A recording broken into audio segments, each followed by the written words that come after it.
বিসমিল্লাহির রহমানির রহিম। আসসালামু আলাইকুম ওয়া রাহমাতুল্লাহ।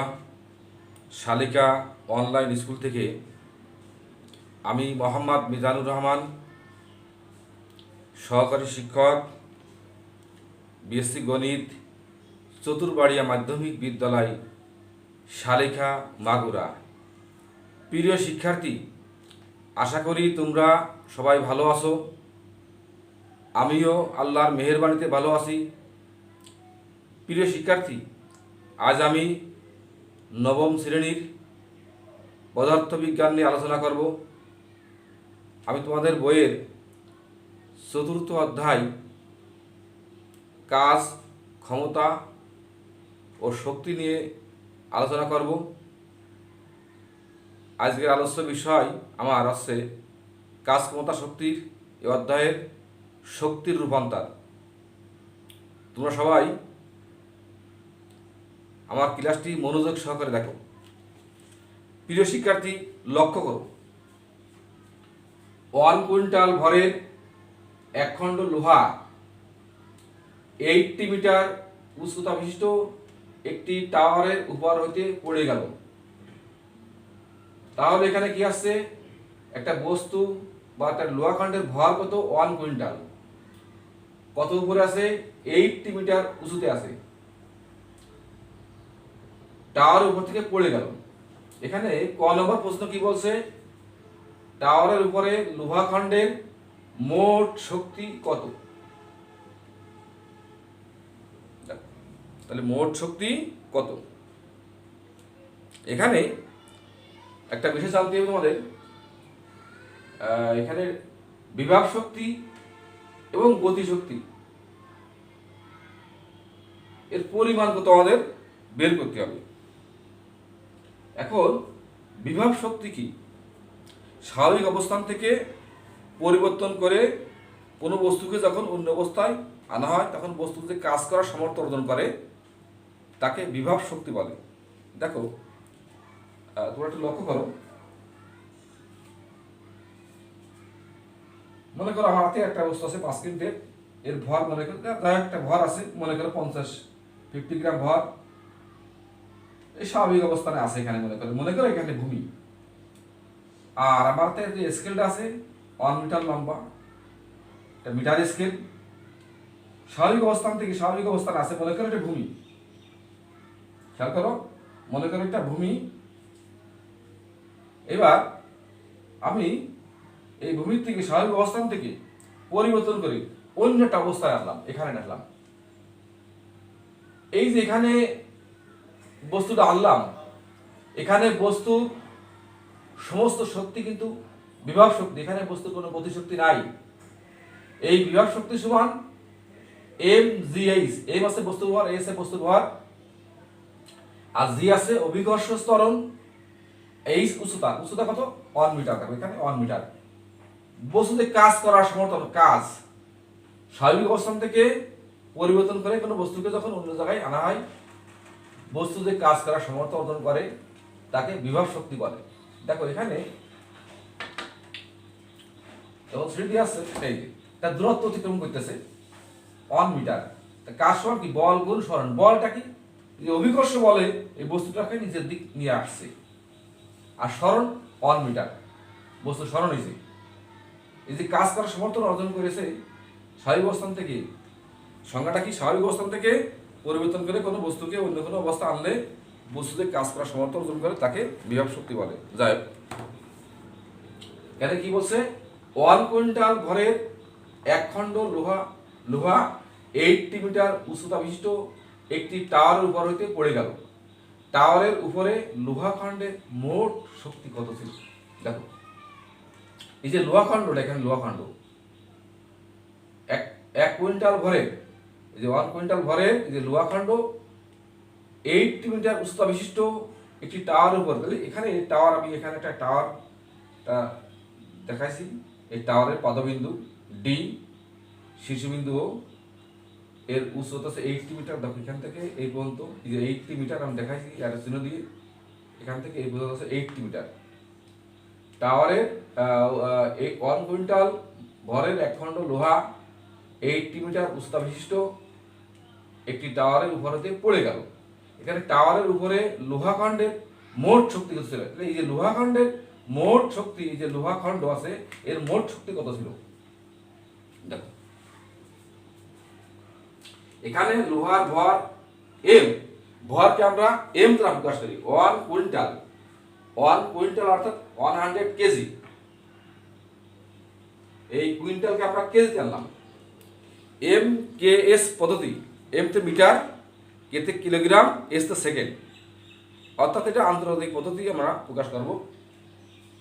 1 কুইন্টালকে অবশ্যই কেজিতে আনতে হবে। 1 কুইন্টালকে 100 কেজি। টাওয়ারের উচ্চতা এইচ সমান, এখানে উল্লেখ করা আছে 80 মিটার।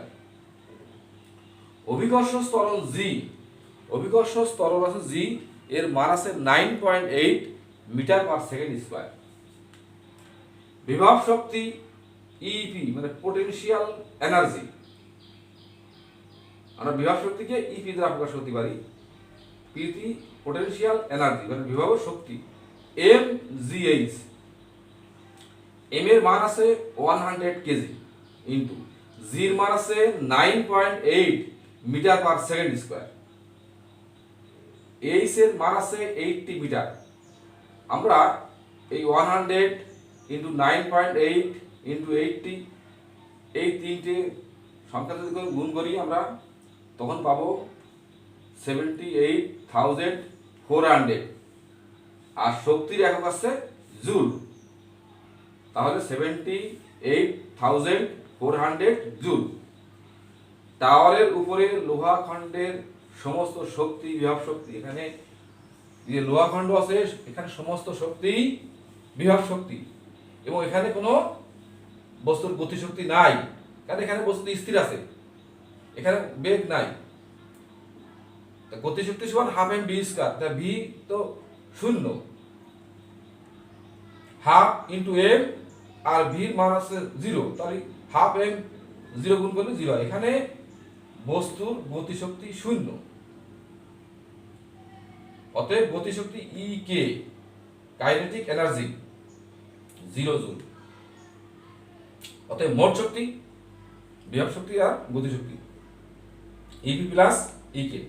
ইপির মান আছে 78,400 জুল আর ইকে এর মান আছে 0, অর্থাৎ আমরা 78,400 জুল। তাহলে ক নম্বর প্রশ্নের উত্তর অবশ্য তোমরা পারবে। এরপর দেখো খ নাম্বার,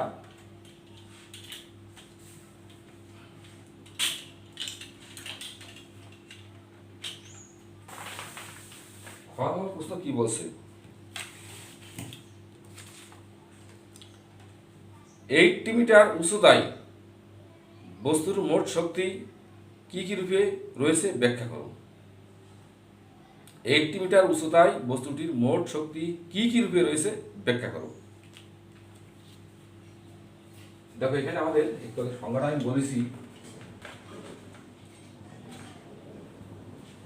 স্বাভাবিক অবস্থা থেকে পরিবর্তন করে কোনো বস্তুকে অন্য কোনো অবস্থায় আনলে বস্তু যে কাজ করার সামর্থ্য অর্জন করে তাকে বিভব শক্তি বলে। যা আমি একটু আগে বলেছি, স্বাভাবিক অবস্থান থেকে পরিবর্তন করে কোনো বস্তুকে অন্য কোনো অবস্থায় আনলে বস্তু যে কাজ করার সামর্থ্য অর্জন করে তাকে বিভব শক্তি বলে। দেখো আমার এখানে একটা ঘড়ি আছে, স্টপওয়াচ, যাকে থামা ঘড়ি বলে। এই ঘড়িটা চলতে হলে এর ভিতরে আছে পেছানো স্প্রিং আছে। এখানে দেখো, এখানে এই পেছানো স্প্রিংয়ে এই যে আমি এখানে একটা পাক ঘুরলাম, এর ফলে কি হলো, স্প্রিংয়ের ভিতরে একটা শক্তি উৎপন্ন হলো। ভিতর আছে স্প্রিং, এই শক্তির নাম আছে বিভব শক্তি। এর ফলে এই ঘড়ির কাঁটাটা ঘুরবে। অনেক আগে 70 দশকে, 80 দশকের প্রথম দিকে এবং পাকিস্তান আমলে যে ঘড়িগুলো ছিল সেগুলো এই সিস্টেম ছিল। প্রতিদিন নির্দিষ্ট সময় ঘড়িতে এরম একেবারে মুড়ানো লাগতো, যাকে বলা হয়তো হাওয়া দেওয়া বা দম দেওয়া। তাহলে 24 ঘন্টা ঘড়ি কাটা করতো। এখানে ঘড়ির কাটার একজন শক্তি তৈরি করা হয়তো, যার নাম ছিল বিভব শক্তি। তা আমি এই ঘড়িটা আছে সেই আদলেই তৎকালীন সময়ের ঘড়িটা কিনা। দেখো এখানে এই যে ঘড়ির কাঁটা ঘুরতেছে, কোন শক্তি বলে? বিভব শক্তি বলে। বিভব শক্তি আছে বা স্থিতি শক্তি আছে। আর আমি দেখাইছিলাম তোমাদের এখানে একটা বস্তু যখন করে রাখা হলো স্বাভাবিক অবস্থান থেকে, এখানে যে আমার এই মাস্কিন টেপের ভিতরে বিভব শক্তি আছে। তাহলে কি স্বাভাবিক অবস্থা থেকে পরিবর্তন করে কোনো বস্তুকে অন্য কোনো অবস্থায় আনলে বস্তু যে কাজ করার সামর্থ্য অর্জন করে তাকে বিভব শক্তি বলে। এরপরে গতিশীল কোনো বস্তুর গতিজনিত কারণে এর ভিতরে যে শক্তি উৎপন্ন হয় তাকে গতি শক্তি বলে। কোনো গতিশীল বস্তু তার গতির জন্য কাজ করার যে সামর্থ্য অর্জন করে তাকে গতিশক্তি বলে। এখানে প্রশ্ন হচ্ছে 80 মিটার উচ্চতায় বস্তুটির মোট শক্তি কি কি রূপে রয়েছে ব্যাখ্যা করো। তাহলে আমার এই দুটো শক্তির সংজ্ঞা আমি প্রথমে দেব। এরপর দেখো বিভব শক্তি ইভি সমান mgh। এই বস্তুর ভর আছে m, অভিকর্ষ ত্বরণ g, আর h আছে উচ্চতা। এখানে উচ্চতা h সমান 80 মিটার। এক কথায় বিভব শক্তি ইভি সমান mgh। কিন্তু এখানে বস্তুর কোনো গতি শক্তি নাই। এই যে লোহাখণ্ড আছে এখানে স্থির আছে, সুতরাং ই কে সমান 0। সুতরাং 80 মিটার উচ্চতায় বস্তুটির সমস্ত শক্তি বিভব শক্তি। তাহলে 80 মিটার উচ্চতায় বস্তুটির মোট শক্তি কি কি রূপে রয়েছে ব্যাখ্যা করো।